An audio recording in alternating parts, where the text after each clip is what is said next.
E no ano passado eu resolvi deixar aqui uma lista de vídeos que tivessem os meus livros favoritos da vida. E acabou que eu fiz o meu primeiro vídeo, vou deixar linkado aqui, dos 10 livros preferidos da vida. E agora vamos atualizar, né? Vamos retomar essa série com mais 10 livros favoritos da vida.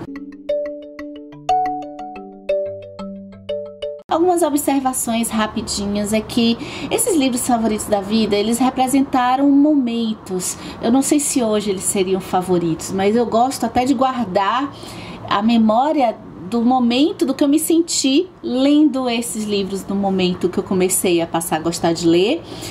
Então a maioria desses livros ele vem de 6 anos pra cá, que foi quando eu passei a gostar de ler ficção. Eu tenho uma história bem diferente aí no mundo da literatura da maioria dos produtores de conteúdo, porque eu passei a gostar de ler bem recente, assim, já a partir dos meus 30 anos. E essa lista tá lá no Scoob também, eu deixo meus livros bem organizadinhos no Scoob. Você está convidado a me seguir, a convidar para ser meu amigo lá no Scoob, e tá lá a lista de todos esses livros que eu favoritei. Um outro aviso é que se você tem interesse de adquirir qualquer um desses livros, você pode ganhar eles de graça, sim. Fica ligado, se inscreve aqui no canal se você não for inscrito, porque volta e meia, esses livros favoritos, eu amo sair distribuindo por aí. Então eu vivo fazendo doações deles, porque eu gosto, assim, como esses livros representaram muito pra mim, eu tenho sempre aquela vontade de que outras pessoas acessem esses livros também. Então fica ligado que de vez em quando rola sorteio desses livros aqui no canal. Eu vou começar falando desse livro, que é o Conto da Aya, da Margaret Atwood. Ele é até mais recente, se eu não me engano eu li ano passado, ou foi 2017, só olhando lá no Scoob. E é um livro que não tem como a gente terminar a leitura da mesma forma que a gente começou. A gente passa a pensar sobre fundamentalismo religioso, sobre feminismo, sobre a dominação dos corpos das mulheres, uma história tensa, uma história angustiante. Acho que o Conto da Aya será inesquecível para mim. E o que eu mais gosto do Conto da Aya foi como esse livro, ele sempre, eu acho que é daqueles que vão ser assim meio que meus clássicos, porque sempre eu tô ressignificando ele de alguma forma. Depois que eu acabei a leitura desse livro, ele já era fantástico, já tinha favoritado lá, e cada vez ele cresce mais. Ele cresce mais no meu conceito, nas discussões que eu faço, especialmente quando eu descubro, pouco depois até de ter terminado de ler o livro, que esse livro ele tá um pouco até distante do conceito de distopia para um grupo de pessoas, e eu concordei muito com esse grupo de pessoas e de críticos literários mesmo formados. Os assuntos aqui são assuntos que já existem realmente, não é uma projeção para o futuro, é apenas um elemento simbólico usado para a Margaret Atwood retratar situações orientais, né, do domínio do corpo de mulheres que acontece lá no Oriente, a questão da Síria, a questão das freiras, dos beneditinas e outras instituições que já praticam isso aqui. Quando eu passei a gostar de ler, logo no começo, assim, no meu primeiro ano, que eu comecei a devorar livros e descobrir o mundo da literatura de ficção, eu me apaixonei pelo gênero de chick lit, e uma das responsáveis por esse apaixonamento foi a Sophie Kinsella. E da escritora, o meu preferido é esse livro aqui, que é o Fiquei com Seu Número. É chick lit, é romance romântico, é história mesmo de mulherzinha. Eu acho que eu sempre tive uma queda por comédias românticas, e até hoje eu me pego em momentos que eu quero, sei lá, tocar assim, desligar uma antena assim de pensamento, de produção de conhecimento, de reflexão, e entrar numa história, se é que é possível isso, porque de vez em quando apita a crítica em alguma coisa, mas entrar numa história despretensiosa. E nessa época que eu tava começando a gostar de ler, eu tinha um alívio muito grande em ler as histórias de comédia por conta dos filmes. E eu acho que elas me ajudaram muito nesse processo que é a leitura mesmo, para depois ir na frente para histórias mais densas, por conta da facilidade que a gente tem de dar risada e de entrar nos momentos sem noção que a escritora coloca aqui. Fique com o seu número, ele pega as situações de personagens que estão em apuros, com coisas que a gente acaba se identificando, como perder, por exemplo, um anel de noivado que é da avó, da tataravó lá do seu noivo, e ter que dar um jeito de resolver isso para encontrar e para ninguém descobrir que você perdeu. O constrangimento de estar com a família do noivo que você vai se casar, aquele constrangimento em que você quer se mostrar uma pessoa legal, uma pessoa bacana. As mentiras que vão aumentando a proporção, e aí depois que você entra no túnel da mentira, pra sair, meu amigo, é muito difícil. E eu acho que a Sophie Kinsella tem essa coisa das personagens femininas, ainda que um pouco parecidas, né? Todos os chiquilitos têm essa coisa estereotipada delas, mas eu acho que a Sophie Kinsella consegue que a gente compre assim a ideia do humor desses personagens. Eu acho esse livro assim, ele marcou, e ele vai marcar a minha vida literária, especialmente desse estilo. Acho que da escritora é o meu preferido, com certeza. Antes de ler ficção, de entrar no mundo da ficção, eu entrei de cabeça no mundo da não ficção, e foram livros que trouxeram assim aprimoraram ainda mais esse meu desejo por conhecimento das áreas de filosofia, sociologia e história, ainda que eu não seja da área de humanas. Então era difícil pegar esses livros e poder compreendê-los totalmente, especialmente na primeira leitura.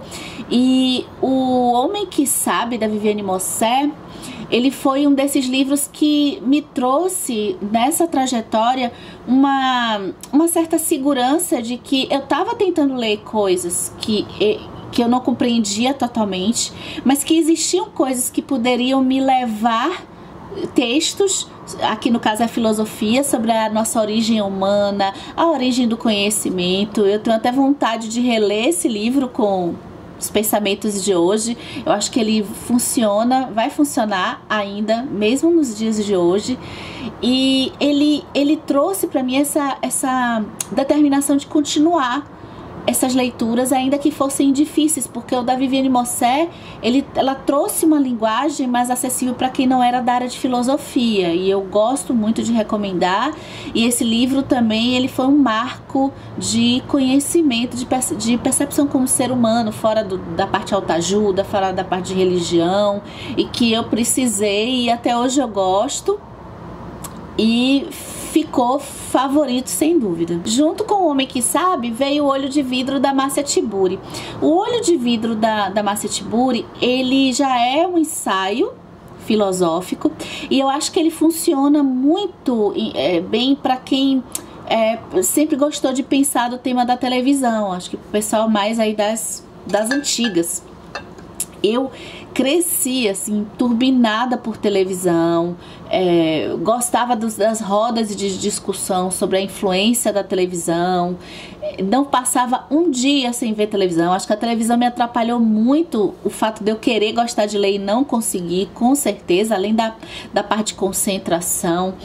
E o ensaio que a Márcia Tiburi faz nesse livro, ele é primoroso para a gente entender, porque a internet, eu acho que ela tem uma associação. A Márcia não faz nesse ensaio, mas dá pra gente fazer lendo o ensaio. Ela tem uma associação assim muito forte com a televisão também, especialmente no papel simbólico que ela faz com a nossa vida. Então esse livro, ele ficou assim sendo inesquecível por conta daquele momento assim, bem também mais pra frente. Eu queria ter lido até esse livro antes, mas ter descoberto ele e ter podido assim, significar o que representou a televisão na minha vida e na vida das pessoas. E eu acho que talvez ainda eu acho que é possível sim a gente aproveitar muito disso para a internet nos dias de hoje. Vou trazer uma sessão nostalgia da época que eu passei a gostar de ler, que eu devorei os romances policiais.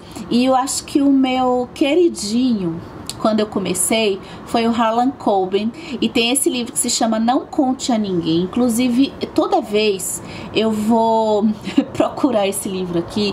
É um tipo de livro que ele tá até na lista que tem vindo aqui no canal, que é o livro para indicar para todo mundo, assim, que tem interesse em romance policial, em suspense policial, porque ele é de um dinamismo.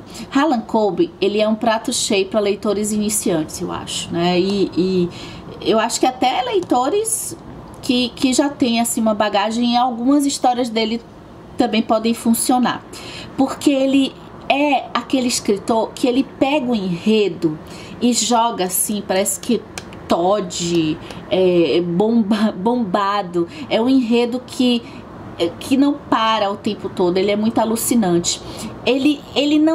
Eu não percebo no Harlan Coben o que as pessoas falam, e eu fui perceber com o Dan Brown, por exemplo, que é uma repetição é como se fosse uma receita, que a gente meio que, quando a gente começa a ler o Dan Brown, a gente já espera o que vai acontecer. E nesse gênero de romance policial, é um tipo de coisa que pro leitor dá uma frustração ele adivinhar o tempo todo o que vem pela frente.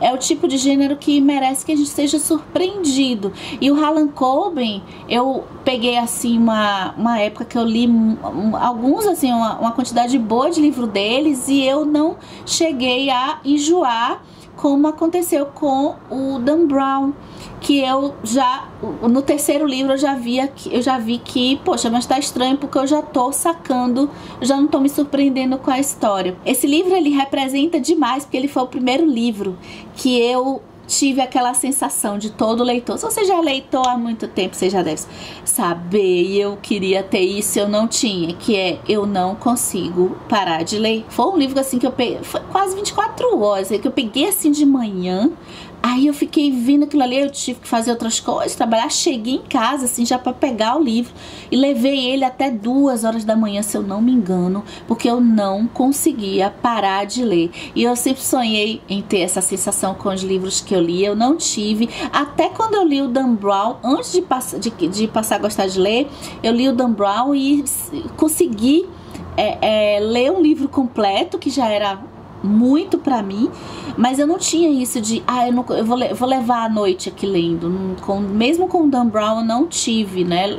Esticava um pouquinho, mas não era como aconteceu com Harlan Coben. Então esse é o livro preferido meu dele, sabe? É uma história toda cheia de lacunas, vai ficando cada vez com mais problemas. Ele vai desenvolvendo a história pro ramo da parte pessoal dos personagens, não é só investigação de perguntar naquele estilo lá tradicional. Então as coisas, os personagens, eles vão se revelando no decorrer da história, e todas as lacunas que ele vai abrindo, ele vai fechando tudo assim no final. É uma história assim bem alucinante. E aí eu vou pro cara que eu acho assim excepcional, que é o Edgar Allan Poe, com Os Assassinatos na Rua Morgue, que se tornou o meu preferido também, muito por conta do estilo de suspense policial, de história assim, de detetive que ele escreve, né? Foi o cara que me fez perceber, assim, eu tinha lido a Agatha Christie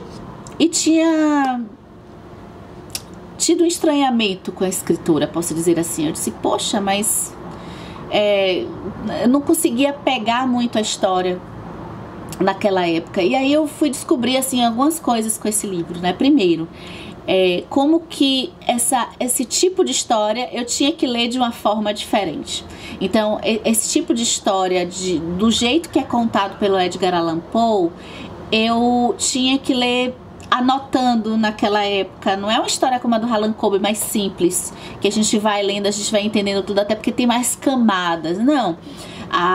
Essas histórias mais de detetives é pra gente ter aquela coisa da indução, da gente deduzir, induzir o que tá acontecendo. Com os assassinatos na Rua Morgue, a gente pode ir na origem do que foi depois o que a Agatha Christie fez e o Arthur Conan Doyle fez, que fala-se que foi inspirado no Edgar Allan Poe. Eu percebo um pouco como apropriação de ideias, mas aí é um assunto para outro vídeo. Aí vamos pro suspense com terror. E eu fui tão surpreendida nesse livro do Rafael Montes. Foi o primeiro livro que eu li dele, inclusive o único. Até meio que uma falha assim, mas eu tenho um outro livro do Rafael Montes aqui que eu pretendo ler ainda. O Rafael Montes, eu descobri aqui a primorosidade desse escritor. São contos. Eu tava também descobrindo o terror aqui. E eu tava começando assim com muito medo. E aí eu vou pros contos, porque qualquer coisa são histórias curtas, né? Então li Edgar Allan Poe e li o Rafael Montes também, o que eu amei demais. Porque são contos com histórias assim bem alucinantes também, lá conforme o Harlan Coben tem. Porque o enredo ele vai tendo assim uma coisa sombria, uma vila, uma coisa até um pouco gótica. E aí daqui a pouco ele joga sempre um plot twist lá, a reviravolta no final, até típica de contos, né? E que deixa a gente assim, uau, o que é isso que ele fez? E o melhor que eu acho desse livro, que vai fazer ele ser favorito, é que quando a gente vai lendo esses contos, a gente vai vendo como que as histórias se interligam entre... né? Elas são interligadas com os personagens. A gente vê um personagem coadjuvante de um conto sendo principal em outro conto. E traz da obra depois, assim, aquela coisa costuradinha. Na época, imagina, pra mim foi... O primeiro livro que eu li assim, foi tudo uma novidade. Eu amo demais essa história. O primeiro Helena Ferrante, a gente nunca esquece. Eu acho que o primeiro Helena Ferrante ficou meu preferido. E vai ficar aí. Acho que se eu reler mais pra frente, eu acho que vai continuar preferida. A Filha Perdida... da escritora misteriosa italiana. É uma história assim sensacional. É uma história que trouxe, assim, acho que ela me fez favoritar muito por conta de eu estar entrando nesse universo de temáticas do feminino abordadas de uma forma mais contemporânea, de uma forma, vou botar aqui, pós-moderna.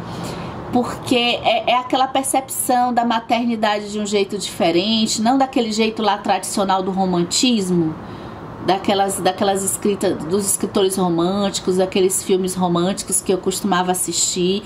Então, assim, sei lá, Helena Ferrante, eu acho que na minha cabeça vem muito com o século XXI, uma nova abordagem do papel da mulher, um novo olhar do protagonismo da mulher. E por isso que por esse livro eu já estava com essa decisão, mas com esse livro ele ratificou aquela coisa assim, aquela escritora que eu leio o livro e digo assim, eu quero ler tudo que essa mulher já escreveu. E depois de entrar no mundo do terror bem devagarzinho, com contos, primeiro livro de terror também a gente nunca esquece. E chega Stephen King com O Iluminado na minha vida, que eu tava com tanto medo do gênero de terror que eu li em conjunto, só lia de manhã. E que história, meus senhores. O sobrenatural que eu não vou esquecer por um sentimento de vitória, de ter conquistado uma história que eu li, assim, assistia vídeos e lia que todo mundo se sentia aterrorizado, e eu não ia achando tão aterrorizante assim, apesar de dar um clima assim de suspense. Então eu me sentia com essa vitória de ter conseguido vencer essa barreira nessa vida literária, que eu já estava um pouco mais avançada nessa trajetória, e traz essa coisa da criança do elemento sobrenatural, e eu gostei bastante. Foi aí que eu me decidi, assim, eu me certifiquei que dava para eu ir com cuidado, com cautela no gênero de terror e perceber as razões para que, a gente até conversou isso, para que ler terror, o que o terror pode proporcionar para você. Assiste lá o vídeo e eu vou terminar com a coisa mais bobinha para quem estiver assistindo o vídeo, mas como? Que são os romances de época, que também são tão especiais pra mim.